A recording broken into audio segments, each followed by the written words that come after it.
ನಮಸ್ಕಾರ ಸ್ನೇಹಿತರೆ. ನಮ್ಮ ನಾಡನ್ನು ಪಂಚನದಿಗಳ ನಾಡು ಅಂತ ಕರೆಯುತ್ತಾರೆ. ಕೃಷ್ಣ, ತುಂಗೆ, ಭೀಮೆ, ಕಾರಂಜೆ ಮತ್ತು ಗೋದಾವರಿ ಕೊಳ್ಳ ಹೀಗೆ ದೊಡ್ಡ ದೊಡ್ಡ ನದಿಗಳು ಹರಿಯುವುದೇ ನಮ್ಮ ಮಣ್ಣಲ್ಲಿ.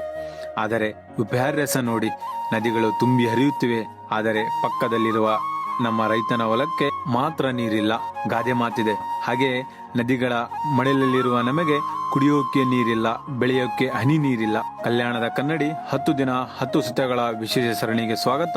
ಇವತ್ತು ದಿನ 4, ನೀರಾವರಿ ಯೋಜನೆಗಳ ಸತ್ಯಾಸತ್ಯತೆ ಮತ್ತು ರೈತನ ಕಣ್ಣೀರು. ಸ್ನೇಹಿತರೆ, ಕಲ್ಯಾಣ ಕರ್ನಾಟಕ ಅಭಿವೃದ್ಧಿ ಆದ್ರೆ ಅದು ನೀರಾವರಿ ಅಭಿವೃದ್ಧಿ ಆಗಬೇಕು.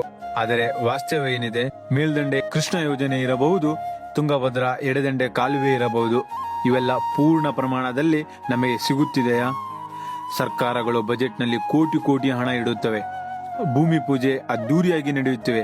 ಆದರೆ ಕಾಲುವೆಯ ಕೊನೆಯ ಭಾಗದಲ್ಲಿ ಇರುವ ರೈತನಿಗೆ ಇವತ್ತಿಗೂ ನೀರು ಮುಟ್ಟಿಲ್ಲ. ಆಲ್ಮಟ್ಟಿ ಡ್ಯಾಂ ಎತ್ತರ ಮಾಡುತ್ತೇವೆ ಅಂತಾರೆ, ಆದರೆ ನಮ್ಮ ಹೊಲಗಳಿಗೆ ನೀರು ಹರಿಸೋ ಉಪಕಾಲುವೆಗಳು ಹೂಳಿ ತುಂಬಿ ಮುಚ್ಚಿ ಹೋಗಿವೆ. ನೀರು ಸಮುದ್ರ ಸೇರುತ್ತಿದೆ ಹೊರತು ನಮ್ಮ ರೈತನ ಹೊಲ ಸೇರುತ್ತಿಲ್ಲ. ಕಲಬುರ್ಗಿ ಅಂದ್ರೆ ತೊಗರಿ ಕಣಜ, ರಾಯಚೂರಂದ್ರೆ ಭತ್ತದ ಕಣಜ. ಆದರೆ ಇವತ್ತು ಈ ಕಣಜಗಳು ಖಾಲಿಯಾಗುತ್ತಿವೆ. ಸರಿಯಾದ ಸಮಯಕ್ಕೆ ಮಳೆ ಬರಲ್ಲ. ಬೋರ್ವೆಲ್ ಕೊರೆಸೋಣ ಅಂದ್ರೆ 800ರಿಂದ 1000 ಅಡಿ ಹೋದ್ರೂ ನೀರು ಸಿಗಲ್ಲ. ಒಬ್ಬ ಸಾಮಾನ್ಯ ರೈತ ಲಕ್ಷಾಂತರ ರೂಪಾಯಿ ಸಾಲ ಮಾಡಿ ಬೋರ್ವೆಲ್ ಹಾಕಿಸುತ್ತಾನೆ. ನೀರು ಬೆಳೆದಿದ್ದಾಗ ಆ ಬೋರ್ವೆಲ್ ಜೊತೆಗೆ ಅವನು ಬದುಕು ಪಾತಾಳಕ್ಕೆ ಕುಸಿಯುತ್ತದೆ. ಸಾಲದ ಕಾಟ ತಾಳಲಾರದೆ ಎಷ್ಟೋ ರೈತರು ವಿಷದ ಬಾಟಲ್ ಹಿಡಿದಿದ್ದಾರೆ. ಇದು ಆತ್ಮಹತ್ಯೆ ಅಲ್ಲ, ಇದು ವ್ಯವಸ್ಥೆ ಮಾಡಿದ ಕೊಲೆ ಅಲ್ವಾ? ನೀರಿನ ಸಮಸ್ಯೆ ಅಂದ್ರೆ ಬರೀ ವ್ಯವಸಾಯಕ್ಕೆ ಮಾತ್ರ ಅಲ್ಲ, ಕುಡಿಯೋ ನೀರಿಗೂ ಹಾಹಾಕಾರ ಇದೆ.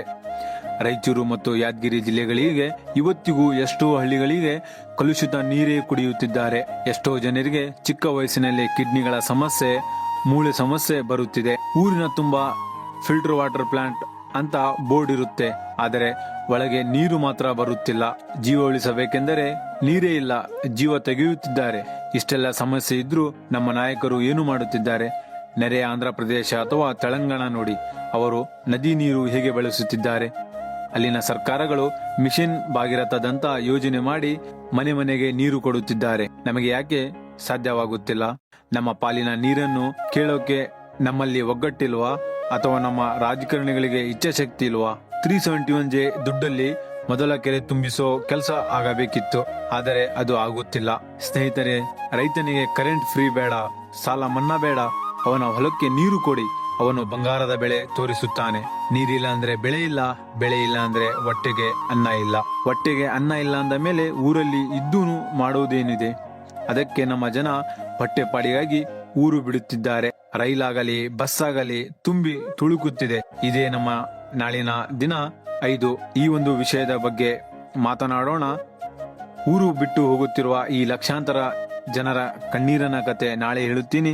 ಮಿಸ್ ಮಾಡಬೇಡಿ. ಇನ್ನು ನನ್ನ ಚಾನಲ್ ಸಬ್ಸ್ಕ್ರೈಬ್ ಮಾಡಿಲ್ಲ ಅಂದ್ರೆ ಸಬ್ಸ್ಕ್ರೈಬ್ ಮಾಡಿ. ಜೈ ಕರ್ನಾಟಕ.